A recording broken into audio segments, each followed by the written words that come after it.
panibagong gabi mga lods, kaya naman panibagong lubog na naman ito. Huwag kayong mag-alala dahil nandito tayo ngayon sa mga nagagandahang corals dito sa kailaliman ng mundo. Wow. O diba, nakikita nyo naman, hala, ano itong organismo nasa tuktok ng bato? Ay grabe, napakalaking abalon pala ito mga lods.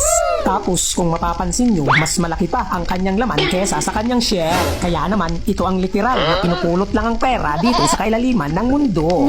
Tinatawag na itong lapas dito sa isla namin mga lods. Wow. Alam nyo ba, sa laki at mahal nito, para na rin tayong nakapulot ng gold bar na malambot. Grabe, mas malapad pa talaga sa palad ko. Kaya naman jackpot ito mga lods. Tapos lulubugan ko yung napakalaking bato sa ilalim mga lods. Aha, may kuweba sa gilid, sana may laman. Lalapitan ko pa para klaro. Lagot, may nakalabas naman pala na buntot. Agay, tuso. Ayan, first class pala itong napitikan ko. Mamahali na naman mga lods. Wow. O diba, nakikita nyo naman ang pinakamasarap na lapu-lapu. Kaya naman ang mahiwagang swat out mula dito sa Sikat TV ay para sa'yo. Idol Jean Lopez from New Jersey. Tapos narating ko naman itong mga naglalakihang corals na payong mga lods. Alam nyo ba, ginagawa namin itong silungan kapag ulan sa taas para hindi kami mabasa. Hala, may nakasilong pa nga, kulay asul. Napakalaking parrot fish.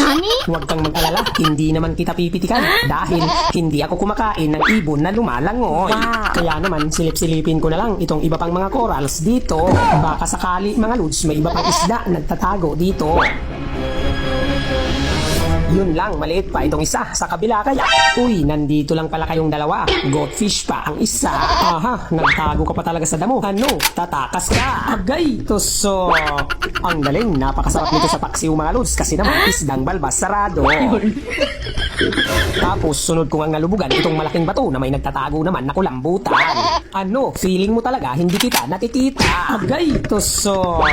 Grabe, napakalakas dahil malaki ito mga lods. Wow. Kaya naman ang mahiwagang swat out mula dito sa Sikat TV ay para sa iyo.